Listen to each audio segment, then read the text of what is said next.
அதில் குட்டில அந்த வாழை தேங்காய் மாட்டிட்டு வள்ளியூர் மண்டபத்துல உங்க ரெண்டு இதை பத்தி அங்க என்ன வேலை தெரிஞ்ச கல்யாணமா? இல்லப்பா அங்க போகும்போது வெளியே கட்டோட்டம் ரெண்டு வாழைதாரம் பந்தெல்லாம் போட்டிருந்து அந்த பேரும் சாப்பிட்டாச்சு. ஆமா கொள்ளு உண்டாச்சுலாம் நல்ல சாப்பாடு. பல்லு கூட மனமும் மார்க்கு மரத்துக்கு முத்தம் கொடுத்துட்டு இருக்கான். விட்டுட்டு வீட்டில அவனை விடிப்பா விட்டு போவோம். கொள்ளு கொன்னி எரிஞ்சுதான் வந்து சாப்பிட்டு வேற எப்படி இருக்கான்? சாப்பிடுறதோட நல்லாதான் இருந்தான். கடைசி பினிஷிங்லதான் என்னாச்சுன்னு தெரியல. ஒருமா எந்திரிச்சு போயிட்டான். யானு கேட்டாலும் சொல்ல மாட்டாங்க. இல்லையா என்னாச்சு? நல்லாதான்ப்பா சாப்பிட்டுட்டு இருந்தேன். சரி சாப்பாடு இல்லையோ? அதெல்லாம் நல்லாதான் இருந்து. பொண்ணு மாப்பிள்ள சாப்பிட வந்தாங்க. அந்த பொண்ணை பார்த்தோன்னு நான் அதிர்ச்சி ஆயிட்டு. பொண்ணு முஞ்ச நீ ஏன் பார்த்தா?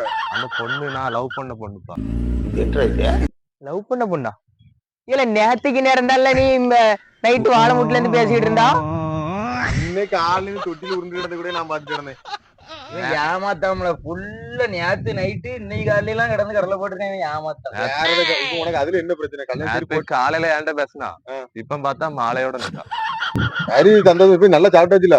நல்லா சாப்பிட்டாச்சு. வேற என்ன? அவளை பார்த்த அதிர்ச்சியில பாயசம் முடியல. பால் பாயசம் வேற. கூட மேல கூட வச்சு கூட நூறு போறவளே